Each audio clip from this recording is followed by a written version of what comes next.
Namaste students. In last video, I explained web basics. Now in this video, I am going to explain network security concepts. Yes, I will share all this file. This is our second PDF file. So we are using two PDF file and one PPT for this chapter number 2. I will share all this file. બધી જ file તમને share કરી દઈશ. As I already told in last lecture. અને હા એના માટે હજી એક વધારે કે તમારે લોકોને પીડીએફ ફાઇલ ઓપન કરવી હોય તો તમે મોબાઈલમાં ઓપન કરી જ શકો છો. એક પીડીએફ વ્યુઅર નામની એપ્લિકેશન આવે છે.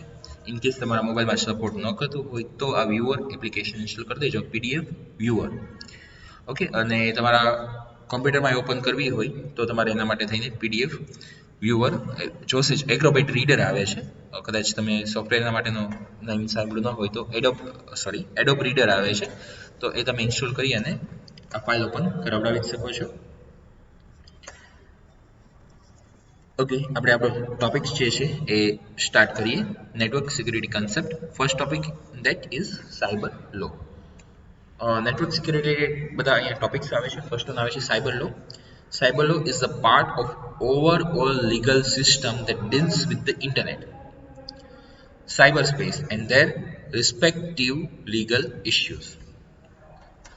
સાયબર લો શું છે કે કમ્પ્યુટર રિલેટેડ, ઇન્ટરનેટ રિલેટેડ એક જે કાંઈ લીગલ બધા ઇસ્યુ આવે છે એના માટેનો લો છે.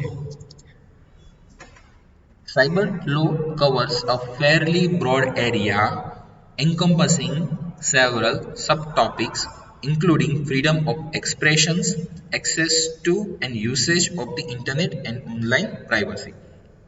ઓનલાઈન પ્રાઇવસી જે છે એ સાયબર લોની અંડરમાં આવે છે. Then freedom of expressions, access to and usage of the internet. આપણે ઇન્ટરનેટનો યુસેજ કઈ રીતના કરી શકીએ છીએ. સપોઝ કે કોઈ ખોટા વેમાં આપણે એનો યુઝ કરતા હોઈએ, એટલે કે આપણે જે વેબસાઇટ એક્સેસ જેના લોગિન આઈડી ને પાસવર્ડ નથી છતાંય આપણને ખબર છે કે આનું આઈડી જે છે એ કાં તો આપણે કોઈની પાસેથી લઈ લીધું છે કે એને ખબર નથી એવી રીતના લઈ લીધું છે, આપણે એક્સેસ કરાવડાવીએ છીએ તો એ એક સાયબર લોની અંડરમાં ક્રાઇમ જ આવે છે. સપોઝ કે તમે એની સિસ્ટમ હેક કરી નાખો છો અને તમે એનો આઈડી કે પાસવર્ડ તમારી પાસે લઈ લો છો, એમાંથી કોઈ ડેટા જે છે એ તમે હેક કરીને બધો કોપી કરી લ્યો છો, એને ખબર નથી એવી રીતના, તો એ એક અંડર સાયબર લો આવે છે. જે તમે ઇન્ટરનેટ થ્રુ કનેક્ટ થયા એવી રીતના બધો ડેટા લીધો હોય તો. Generally, cyber law has been referred to as the law of the internet. In short, we can call it law of the internet. Next one is firewall. In the world of computer firewall protection, a firewall refers to a network device which blocks certain kinds of network traffic, forming a barrier between a trusted and untrusted network. If we are connecting through the internet, then many data will come from the internet. Mostly data will come which we have requested, but some data may be possible that come from other sources that we didn't request, and still it's coming, so that data should be blocked. So there is one firewall to protect our computer. ફરીથી એક વખત આ જ વસ્તુ explain કરું છું.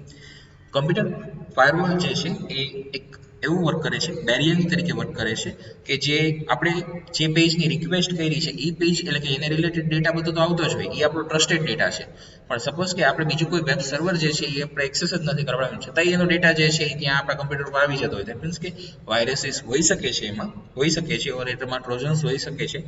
તો એના ઘણા બધા ટાઈપ્સ આવે છે, એમાંથી કાંઈ એટલે કે ટ્રોજન્સ હોય કે વાયરસ હોય કે એવી રીતના કાંઈ પણ આવી જાય તો પ્રોબ્લેમ આપણા કમ્પ્યુટરમાં થઈ શકે, અને સિક્યુરિટી રિલેટેડ પ્રોબ્લેમ થઈ શકે. આપણા કમ્પ્યુટરમાં આપણને પૂછ્યા વગર બધો ડેટા પાસ થઈ શકે. સો એવું ન થાય એટલા માટે થઈને ત્યાં એક ફાયરવોલ છે, જે આવો અનટ્રસ્ટેડ ડેટા હોય કે આપણે જે રિક્વેસ્ટ નથી કર્યો એવો ડેટા છે એને આવવા નહીં દે, એને ત્યાંથી ને બ્લોક કરી દેશે.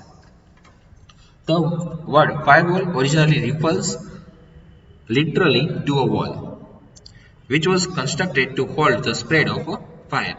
એટલે ફાયરવોલ વર્ડ કેવી રીતના છે આવ્યો છે કે લાઈક ફાયર થતી હોય, સ્પ્રેડ થતી હોય, એ ન થઈ શકે એટલા માટે થઈને ત્યાં એક વોલ કરી રાખે, એનાથી ફાયર જે છે ક્રોસ ન થઈ શકે. In the world of computer firewall protection, a firewall refers to a network device which blocks certain kinds of network traffic. એટલે કમ્પ્યુટરના વર્લ્ડમાં ફાયરવોલ જોઈએ તો એક પ્રોટેક્શન જે છે એ સપોર્ટ કરે છે નેટવર્ક ડિવાઇસ, નેટવર્કનો એક પાર્ટ છે કે જે અમુક જે આપણે રિક્વાયરમેન્ટ ન હોય એ ડેટા આવતો હોય કે નેટવર્ક ઉપરથી ડેટા આવતો હોય તે બે વચ્ચે બેરિયર તરીકેનું કામ કરશે. It is analogous to a physical firewall in the sense that firewall security attempts to block the spread of computer attacks કે જેનાથી કમ્પ્યુટર ઉપર સ્પ્રેડ થતો હોય તો એ રોકી શકે છે, સિક્યુરિટી રિલેટેડ પ્રોબ્લેમ આપણને થઈ શકે એના માટે એ ન થવા દે. Next one topic is cookies. Cookie is an information that a website puts on your hard disk so that it can remember something about you at a later time. Cookies શું છે કે આપણે જે કોઈ વેબસાઇટ એક્સેસ કરતા હોય ત્યારે એ અમુક ઇન્ફોર્મેશન આપણને પૂછ્યા વગર એ ડાયરેક્ટલી આપણા કમ્પ્યુટર ઉપર સેવ કરાવીને રાખે છે. લાઈક તમે ઘણી વખત જોયું હોય કે વેબસાઇટ આપણે એક્સેસ કરી હોય, ફર્સ્ટ ટાઈમ ઓપન થતા વાર લાગે, પછી સેકન્ડ ટાઈમ ફરીથી વેબસાઇટ ઓપન કરાવવા તો સ્પીડમાં થઈ જાય છે. તો એની અમુક ઇન્ફોર્મેશન જે છે આપણા કમ્પ્યુટર ઉપર પહેલેથી સેવ કરી દીધી છે. પ્લસમાં થોડુંક હજી વધારે બેટર રીતે કહો, તમે કદાચ જોયેલું હશે, તમે એક ફોર્મ ફિલ કરો છો, સેકન્ડ ટાઈમ ફરીથી એ જ પેજ ઓપન કરો છો તો એ ત્યાં એનું તમે સપોઝ કે જે વેલ્યુ એન્ટર કરાવડાવેલી હતી એ વેલ્યુ ત્યાં તમને શો કરશે જ. તો એ કઈ જગ્યાએથી સ્ટોર થઈ, એ ક્યાં, આપણે તો ક્યાંય સેવ કરીને રાખી નથી, પણ આપણે ટાઈપ કરી તો ઓટોમેટિક આપણને પૂછ્યા વગર સ્ટોર કરી દીધી છે આપણા જ કોમ્પ્યુટર ઉપર. ઓકે, તો એક સિક્યુરિટી રિલેટેડ થોડોક ઇશ્યુ કહી શકાય કે આપણે કોઈ ઇમ્પોર્ટન્ટ ઇન્ફોર્મેશન રાખી દીધી હોય તો એ ત્યાં સેવ કરી નાખે તો એ એનો સિક્યુરિટી રિલેટેડ આપણા કોમ્પ્યુટરમાં એને ડિટેલ્સ કોઈ પણ ઇઝીલી રીડ કરી લેશે અને આપણી સિક્યુરિટી જે છે એ લેસ રહેશે. પણ એવું વેબસાઇટ શું કામ કરે છે? ઓકે, આગળ જોઈએ. More technically it is information for future use that is stored by the server on the client side of client server communications. એટલે ક્લાયન્ટ કોમ્પ્યુટર પર સેવ થાય છે અને ફ્યુચર યુઝ માટે સેવ થાય છે. કેમ કે HTML આપણે જે યુઝ કરીએ છીએ એમાં એ કનેક્શન લેસ પ્રોટોકોલ છે, કન્ટિન્યુઅસલી કનેક્શન નથી રહેવાનું. એમાં જ્યારે આપણે જે પેજની રિક્વેસ્ટ કરી ત્યારે કનેક્શન થશે, ડેટા આવશે, કનેક્શન ક્લોઝ, પછી એને રિલેટેડ કોઈ જ રેફરન્સ જે છે એ ક્યાંય ત્યાં સ્ટોર હોતો નથી. Typically, a cookies records your preferences when using a particular site. Using the website's hypertext transfer protocol, each request for a web page is independent of all other requests. We are using HTTP, and HTTP is a connectionless protocol, so it will need continuously connected with the web server, and so web server cannot track or website cannot track your all data. For tracking you, they are storing information on client's computer. Each request for a web page is independent of all other requested. For this reason, web page server has no memory of what pages it has sent to a user previously or anything about your previous visits. તમે માની લો કે 10 times એકનો એક page open કરાવી રાખ્યો છે તો એની પાસે કઈ એનો ડેટા નથી હોવાનો કે એના માટે તો દરેક વખતે ફર્સ્ટ ટાઈમ જ એક પેજ ઓપન કરાવડાવે છે. A cookie is a mechanism that allows the user server to store its own information about a user on the user's own computer. So, with cookies, they can store our own information on our computer. You can view the cookies that have been stored on your hard disk. Although the content stored in each cookies may not make much sense to you, generally આપણે cookies જોઈ શકીએ છીએ, depends on browser છે. જોઈએ આગળ. The location of the cookies depends on the browser. Internet Explorer stores each cookies as a separate file under a Windows subdirectory. Netscape stores all cookies in a single cookies.txt file, whereas in Opera stores them in a single cookies.dat file. Okay, એની બધાની file પણ અલગ અલગ છે, file format અલગ છે means, અને અલગ અલગ લોકેશન હશે, એટલે કે એ બ્રાઉઝર ઉપર ડિપેન્ડન્ટ છે કે એનો પાથ ક્યાં આપેલો છે. Next one is hackers. A hacker is an individual who uses computer networking or other skills to overcome a technical problems. એટલે કે એને કોમ્પ્યુટરનું પૂરું નોલેજ છે અને હેકર જે છે એમાં ક્યાં ટેકનિકલી ફોલ્ટ છે, સો એ ટેકનિકલી ફોલ્ટનો યુઝ કરી અને તમારી સિસ્ટમમાં લાઈક એન્ટર થઈ જાય અને તમારી ડિટેલ્સ તમને પૂછ્યા વગર લઈ લેતા. The term hacker may refer to anyone with technical skills, but if often refers to a person who uses his or her ability to gain unauthorized access to system or network in order to commit crimes. એટલે કે crime કરવા માટે થઈને like તમારા કોમ્પ્યુટરમાં કોઈ enter ન થઈ શકે પણ એને હેકિંગ ખબર છે તો તમને ખબર નથી એવી રીતના એ તમારા કોમ્પ્યુટરમાં આવી અને તમારા ડેટા જે છે એ કોપી કરી લે પોતાના ગેઇન માટે થઈને કોઈ પણ જે તે રીઝે અને એ અનઓથોરાઇઝ એક્સેસ કરે છે તો એ ક્રાઇમ જ છે. A hacker may, for example, steal information to hurt people via identity theft, damage or bring down system, and often hold those systems hostage to collect ransom. The term hacker has historically been a device one, sometimes being used as a term of admiration for an individual who exhibits a high degree of skills as well as a creativity in his or her approach to technical problem. However, the term is more commonly applied to an individual who uses these skills for illegal or unethical purpose. એટલે કે illegal use થતો હોય અનએથિકલ purpose થઈને એ એક ટાઈપનું crime જ કરે છે. એટલે કે સપોઝ કે તમારા આઈડી અને પાસવર્ડ ન હોય છતાં એ હેકિંગ કરી અને તમારું એકાઉન્ટ એક્સેસ કરી લે, સપોઝ કે કોઈ પણ મેલનું એકાઉન્ટ, તો એ વન ટાઈપ હેકિંગ જ થયું. ઓકે, એમાં થોડા ઘણા ટાઈપ્સ આવે છે એ આપણે જોઈએ. Types of hackers, there are 3 types: white hat, black hat and grey hat. White hat hackers, also known as ethical hackers, strive to operate in the public's best interest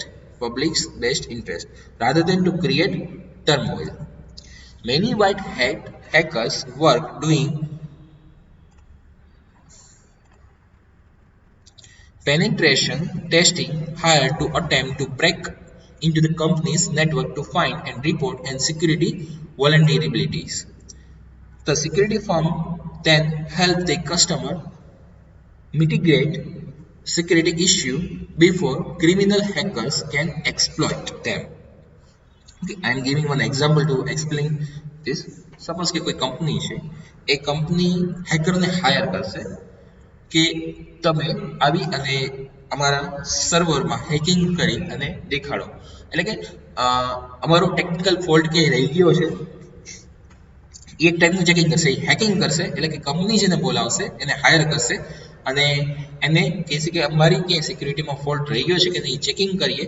અને એટલે અમારા કસ્ટમરને જે છે એ કે જો ફોલ્ટ રહી ગયો હોય તો બીજા કોઈ હેકર આવી અને ફોલ્ટના બેઝ ઉપરથી હેકિંગ કરી લે, એના કરતાં બેટર કે અમે જ એ અત્યારના સિક્યુરિટી ઇમ્પ્લિમેન્ટ કરી દઈએ.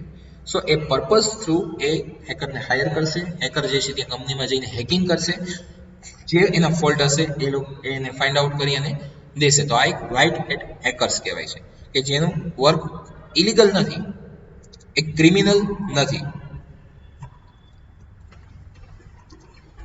નેક્સ્ટ વન આવે છે બ્લેક હેટ હેકર્સ કે જે પ્યોરલી ઇલીગલ છે. Black hat hackers internationally gain unauthorized access to network and systems with malicious intent, whether to steal data, spread malware, or profit from ransomware.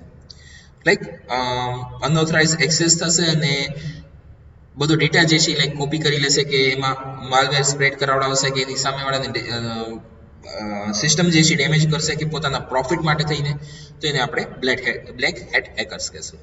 Black hat hackers are criminals by defining because they violate laws against accessing system without authorization. But they may also engage in other illegal activity including identity theft and distributed denial of service attacks. એટલે they are purely જે છે એવું કહી શકીએ એ લોકો purely illegal છે. They are purely illegal.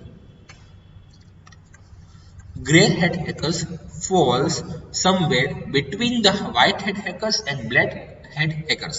Grey hat hackers એવા છે કે વ્હાઇટ હેકર્સ અને બ્લેક હેટ હેકર્સની વચ્ચેનો એક ટાઈપ આવે છે.